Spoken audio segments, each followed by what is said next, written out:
నమస్కారం. Sunshine hospital సుఖీభవకు స్వాగతం. Powered by అంకుర hospital for women and children Hyderabad మరియు మై డాక్టర్ కేశతైలం.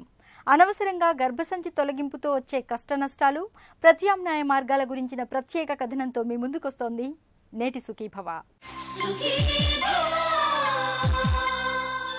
మన దగ్గర గర్భసంచిని తొలగించడం అనేది పెద్ద ఆపరేషన్. సమస్య ఎంతో తీవ్రమైందైతేనే ఈ పెద్ద ఆపరేషన్ చేయాలి. అయితే మహిళల అమాయకత్వం, డాక్టర్ల తొందరపాటు, అన్నింటికీ మించి నెలసరి ఇబ్బందులు శాశ్వతంగా తొలగిపోతాయన్న అపోహల మూలంగా నేడు పెద్ద ఆపరేషన్లు అవసరం లేకపోయినా ఇబ్బడి ముబ్బడిగా జరిగిపోతున్నాయి. ఫలితంగా ఎందరో స్త్రీల జీవితం దుర్భరంగా మారుతోంది. ఈ నేపథ్యంలో అనవసరపు పెద్ద ఆపరేషన్లతో కష్ట నష్టాల గురించి ఇప్పుడు తెలుసుకుందాం.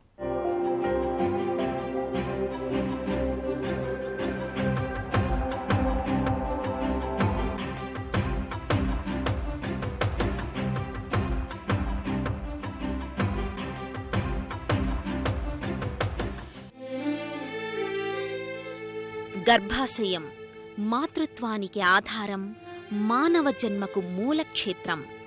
బిడ్డ నలుసుగా మొదలై నవమాసాల పాటు ఇక్కడే ఎదుగుతుంది. పరిపూర్ణ శిశువుగా ప్రాణం పోసుకుంటుంది.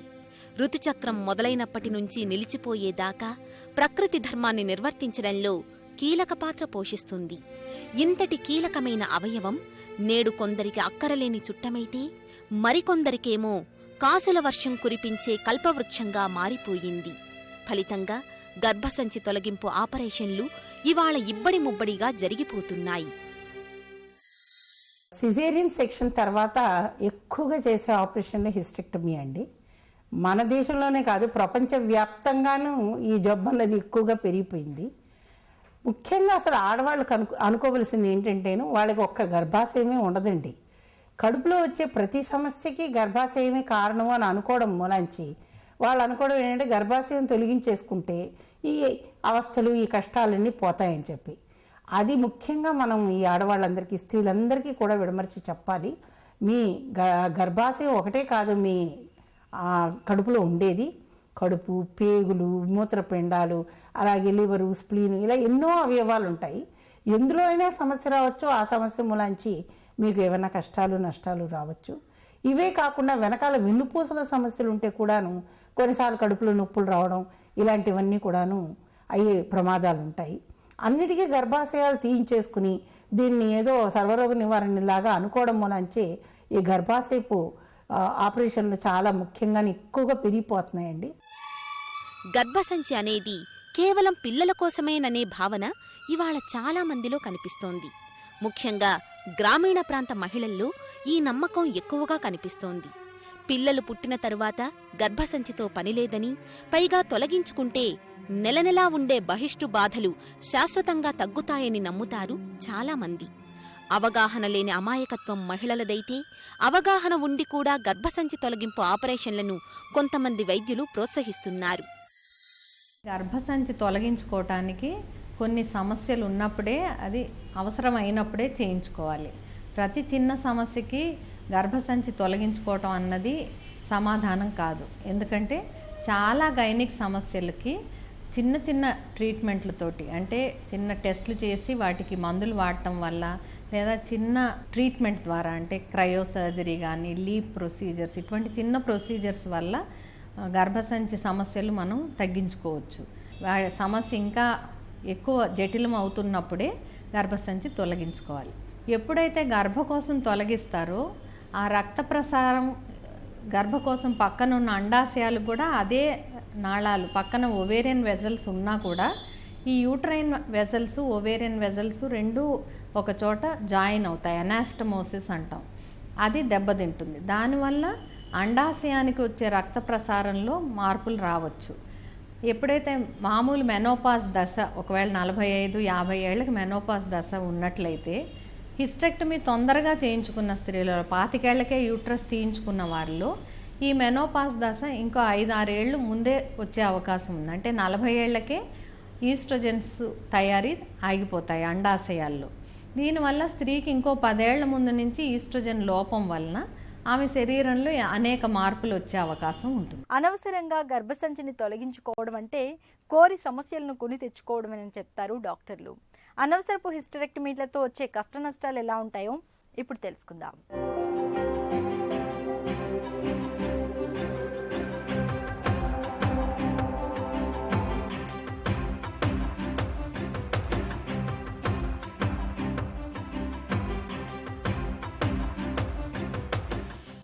కడుపు నొప్పి, అధిక రక్తస్రావం, తెల్లబట్ట స్త్రీలలో చాలా సాధారణంగా కనిపించే ఇలాంటి చిన్న చిన్న గైనిక్ సమస్యలకు సైతం ఇవాళ గర్భసంచిని తొలగించుకోవడాన్ని శాశ్వత పరిష్కారంగా భావిస్తున్నారు. పిల్లలు పుట్టేశారు, ఇక గర్భసంచితో అవసరం తీరిందని 25 ఏళ్లకే గర్భసంచిని తొలగించుకునేందుకు సిద్ధపడుతున్న వాళ్లు ఉన్నారు. ఇక చిన్న ఆపరేషన్ చేయించుకుంటే ఖచ్చితంగా పెద్ద ఆపరేషన్ చేయించుకోవాల్సిందేనని అనుకుంటారు చాలామంది. మహిళల్లో కనిపించే ఈ అమాయకత్వమే ఇవాళ ఆర్ఎంపీలు, ఎంబీబీఎస్ డాక్టర్లని గర్భసంచి తొలగింపు ఆపరేషన్లను చేయించడానికి పురిగొల్పుతోంది. నిజానికి గర్భసంచిని తొలగించడం అనేది ఒక పెద్ద ఆపరేషన్. ముఖ్యంగా గర్భాశయం తొలగించాలంటే ఒకవేళ కంతులు ఉన్నాయనుకోండి, చిన్న చిన్న కంతులు ఉంటాయి. ఇప్పుడు మనకి అల్ట్రాసౌండ్ అందుబాటులో ఉంది కాబట్టి వేరే ఏదైనా సమస్య ఉండి మనం అల్ట్రాసౌండ్ చేయించుకున్నాం అనుకోండి కడుపుకి, అప్పుడు వాళ్ళు ఏదో చిన్న కణితుంది, ఒక 1 సెంటీమీటర్ కణుతుంది, లేకపోతే 2 సెంటీమీటర్ల కణుతుంది, అది ఎక్కడో కనిపిస్తుంది, లేకపోతే ఓ నీటి బుడగ ఉంది అండాశయంలో అని చెప్పారనుకోండి, అది కొంతమంది దీన్ని అనువుగా తీసుకుని నీకు ఇలా గడ్డ ఉంది, ఇది క్యాన్సర్ అయ్యే ప్రమాదం ఉంది కాబట్టి నువ్వు ఆపరేషన్ చేయించేసుకోవాలని అంటారండి.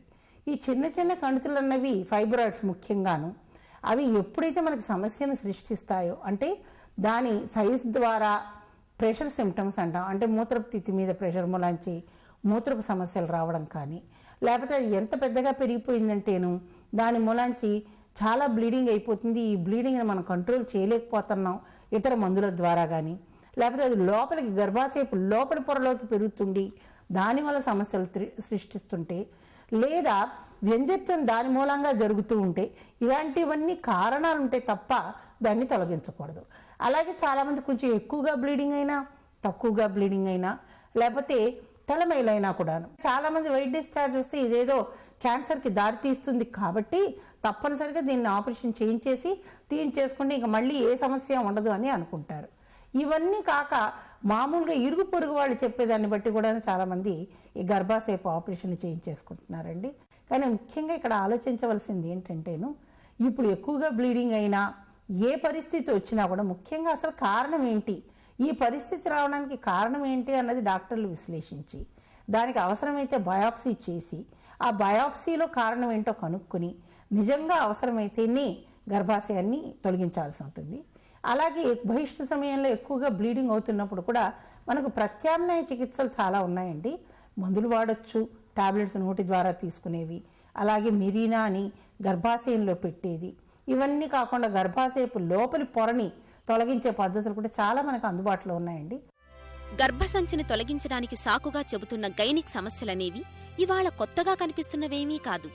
30-40 ఏళ్ల కిందట కూడా ఉన్నాయి. కానీ అప్పుడు వాటికి చికిత్స చేసే విధానమే వేరు. ఆ రోజుల్లో ఇప్పటిలా అన్నింటికీ గర్భసంచిని తొలగించడాన్ని ప్రత్యామ్నాయంగా భావించేవాళ్లు కాదు. గర్భసంచిని తొలగించాల్సిన పరిస్థితిని పెద్ద ఆపరేషన్గా పరిగణించేవాళ్లు. కానీ ఇవాళ నిపుణులైన గైనకాలజిస్ట్, మత్తుమందు ఇచ్చే డాక్టర్, ఇన్ఫెక్షన్లు సోకకుండా ఉండేందుకు అవసరమైన ఆపరేషన్ థియేటర్లు ఇవన్నీ లేకుండానే గర్భసంచి తొలగింపు ఆపరేషన్లు ఇబ్బడి ముబ్బడిగా జరిగిపోతున్నాయి. గర్భసంచితో పాటు అండాశయాల్ని కూడా తొలగిస్తుండడంతో మహిళలకు లేనిపోని ఆరోగ్య సమస్యలు వచ్చి పడుతున్నాయి. ఇప్పుడు హిస్టెక్టమీ చేయించుకుంటే చాలా మందికి అంటే గర్భాశయం తొలగించుకోవడం మూలంచి వచ్చే ఇబ్బందులు కూడాను చాలానే ఉంటాయండి. ముఖ్యంగాను ఎవరు పడితే వాళ్ళు, అంటే వచ్చిన వాళ్ళు రాని వాళ్ళు ఎలా కూడాను ఆపరేషన్ చేస్తే ఈ పట్లు అన్నవి సళ్ళిపోతాయి. పట్లు సళ్ళిపోయినప్పుడు అండి కొన్నిసార్లు ఏమవుతుందంటే లోపల నుంచి అది యోని కూడాను బయటకు వచ్చేసే ప్రమాదం ఉంటుందండి. ఇది ముఖ్యంగా వాల్ట్ ప్రొలాప్స్ అంటాం అన్నమాట.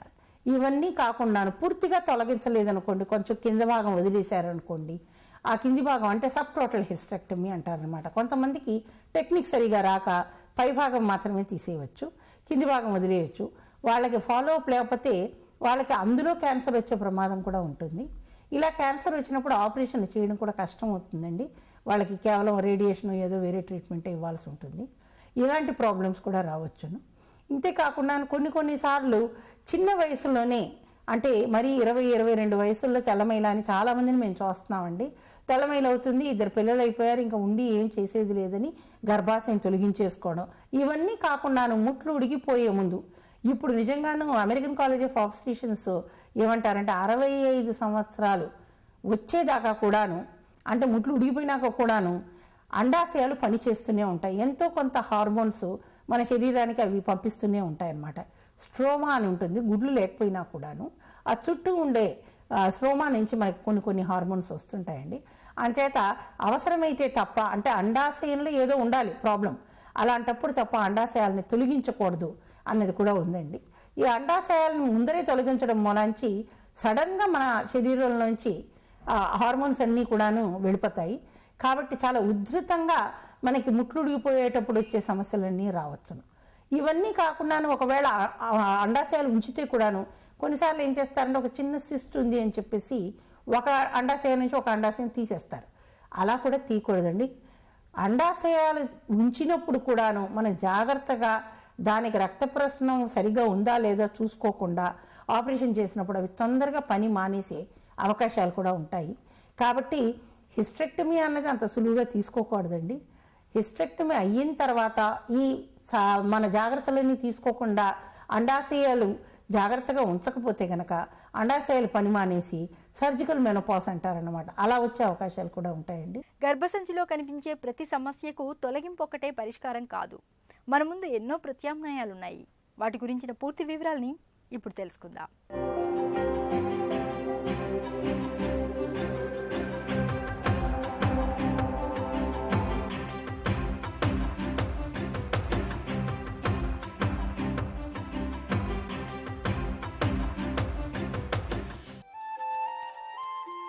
గతంలో ఆరోగ్య కార్యకర్తలు గ్రామాల్లో ఇంటింటికి తిరుగుతూ అందరూ బావున్నారా, ఎవరికైనా ఆరోగ్య సమస్యలున్నాయా అని అడిగేవారు.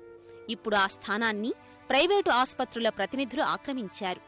ఇంటింటికి వెళ్లి కడుపు నొప్పి ఉందా అని మహిళల్ని ప్రశ్నిస్తున్నారు. కడుపు నొప్పి ఉందంటే క్యాన్సర్ వస్తుందని భయపెడుతున్నారు. గర్భసంచిని తొలగించుకోమని ప్రోత్సహిస్తున్నారు. ఇష్టం లేకున్నా పెద్దాపరేషన్లకు ఒప్పిస్తున్నారు. ఇలా కొందరు స్వార్థంతో చేసే హిస్టరెక్టమీలు మహిళల ఆరోగ్యాన్ని గుల్లచేస్తున్నాయి. డాక్టర్లు కూడా రండి బలీయమైన కారణం లేకుండాను ఈ గర్భాశయాన్ని తొలగించకూడదు. చాలామంది డాక్టర్ల దగ్గర మేము ఈ వాదన వింటూ ఉంటాం. నేను చేయకపోతే పక్క ఇంకొక డాక్టర్ చేసిస్తాడు మేడం, అలాంటప్పుడు మేము చేస్తే తప్పేమిటి అని అడుగుతారన్నమాట మనల్ని. అలా అడిగినప్పుడు నా సమాధానం ఒకటేనండి, మనం ఎవరో చేస్తున్నారు కాబట్టి మనం ఆ పొరపాటు ఎందుకు చేయాలండి. ముఖ్యంగాను కారణం అన్నది బలీయంగా ఉండాలి.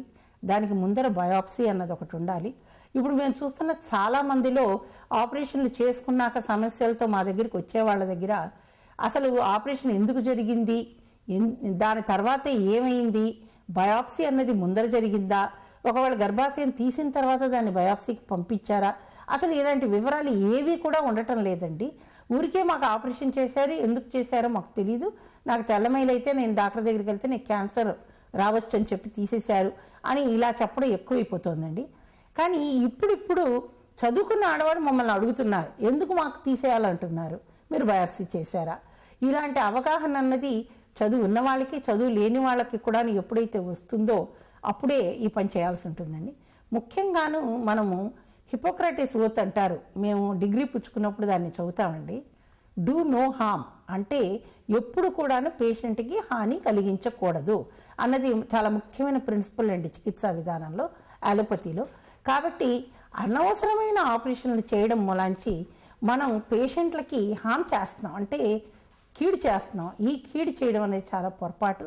కాబట్టి డాక్టర్లు కూడాను బలీయమైన కారణం లేకుండా, ఈ సర్జరీ అనే కాదు ఏ సర్జరీ కానీ బలీయమైన కారణం లేకుండా మాత్రం సర్జరీ చేయకూడదండి. ఎందుకంటే ఈ సర్జరీ అన్నది మేజర్ సర్జరీలే, వీటి మూలంచి చాలా కాంప్లికేషన్స్ రావచ్చు. ఎంత అనిస్థీసియాలో వృద్ధి చెందినా, అంటే మనం మత్తు మందులు ఇవ్వడంలోనూ మనకు చాలా నిపుణులు ఉన్నారు, అలాగే ఆపరేషన్ చేయడంలో నేను కూడా చాలా పెద్ద నిపుణులు అని డాక్టర్ అనుకోవచ్చు. కానీ ఇట్టి పరిస్థితిలో కూడాను ప్రాణాపాయం సంభవించే అవకాశాలు ఉంటాయండి.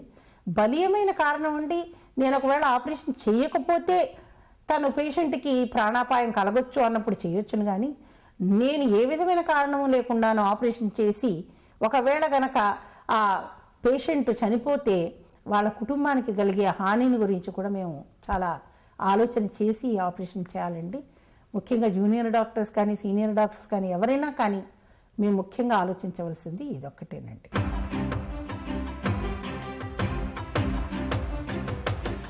కొందరు స్త్రీలలో ప్రతి నెలసరి వచ్చినప్పుడు బ్లీడింగ్ అధికంగా అవుతూ ఉంటుంది. వీటికి హార్మోన్ కారణం సాధారణంగా ఉంటుంది. హార్మోన్లో మార్పుల వల్ల ఎక్కువగా ఉండొచ్చు. మరికొందరిలో గర్భకోశంలో ఫైబ్రాయిడ్స్ అంటే పెద్ద కంతులు ఉండటం వల్ల బ్లీడింగ్ ప్రాబ్లం రావచ్చు. మరికొంతమందికి గర్భకోశ లోపలి పొర అంటే ఎండోమెట్రియం అందులో పాలిప్ లాగా తయారవ్వటం, ఒక కండ పెరిగినట్లు అవ్వటం, లేదా గర్భకోశ లోపలి పొర హైపర్ ప్లాస్టిక్ అంటే మందంగా తయారవటం, దీనివల్ల బ్లీడింగ్ ఎక్కువ అవ్వచ్చు.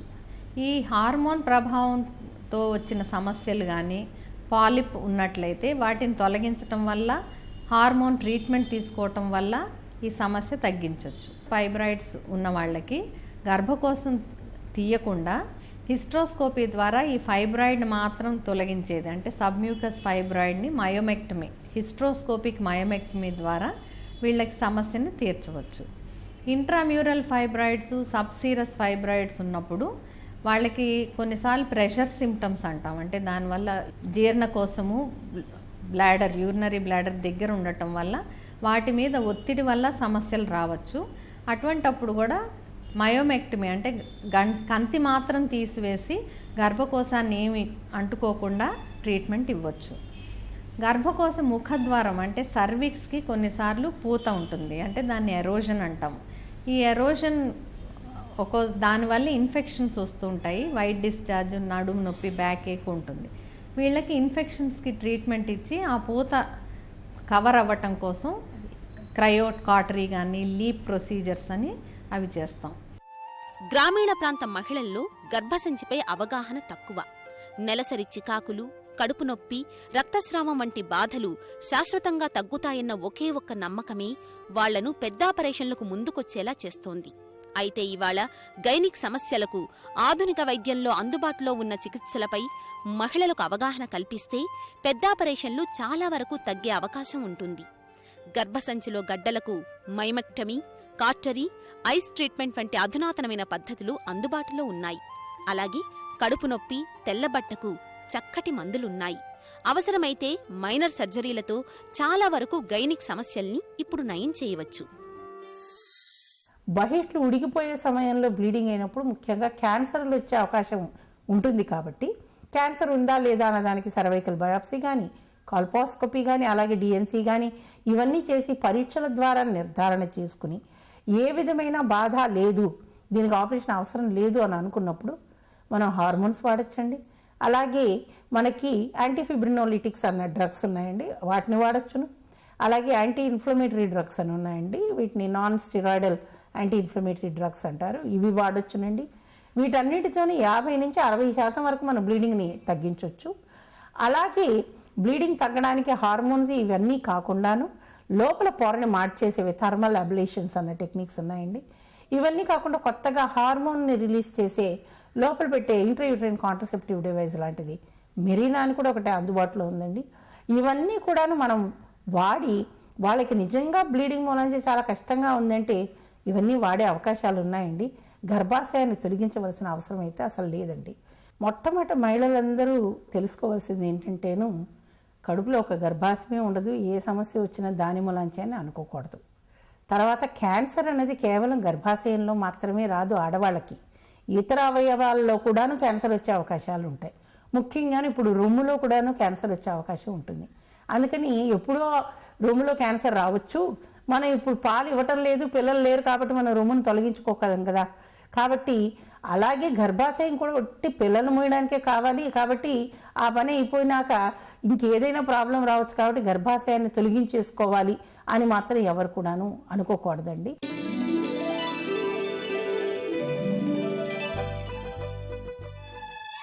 రొమ్ము క్యాన్సర్ తీవ్రమైన ఈ సమస్యకు ఇవాళ రొమ్మును తొలగించడాన్ని పరిష్కారంగా చెప్పడం లేదు. కీమోథెరపీ, రేడియేషన్ చికిత్సలతో క్యాన్సర్పై విజయం సాధిస్తున్నారు. గర్భసంచి విషయంలోనూ మనం ఇదే సానుకూల దృక్పథంతో వెళ్లాలి. ప్రతి గైనిక్ సమస్యకు గర్భసంచి తొలగింపును పరిష్కారంగా భావించకూడదు. గైనిక్ సమస్యలకు ఇవాళ ప్రత్యామ్నాయ చికిత్సలు అనేకం అందుబాటులో ఉన్నాయి. వాటిని ప్రయత్నించాలి. అవగాహనలేమితో మహిళలు ఒత్తిడి చేసినా డాక్టర్లు ఓపికగా వారికి కౌన్సెలింగ్ చేయాలి. గర్భసంచి తొలగింపు అన్నది మనకు చిట్టచివరి ప్రత్యామ్నాయం మాత్రమే కావాలి. అవసరం లేకపోయినా అనవసరంగా గర్భసంచిని తొలగిస్తే వచ్చే కష్టనష్టాలు, గర్భసంచి తొలగింపుకు ప్రత్యామ్నాయ చికిత్సల గురించిన ప్రత్యేక కథనాన్ని చూశాం కదా. తిరిగి రేపటి సుఖీభవలో కలుసుకుందాం. సుఖీభవ కార్యక్రమానికి సంబంధించి మీ విలువైన సూచనలు, సలహాల్ని వెంటనే మాకు రాయండి. మా చిరునామా Sukhibhava, ETV, Ramoji film city, Hyderabad 501512 లేదా sukhibhava@etv.co.in కు ఈమెయిల్ చేయండి. మీ ఆరోగ్య సంజీవిని సుఖీభవ కార్యక్రమాన్ని ఇప్పుడు యూట్యూబ్ ఆన్లైన్లో www.youtube.com/etv news లింక్ ద్వారా కూడా వీక్షించండి.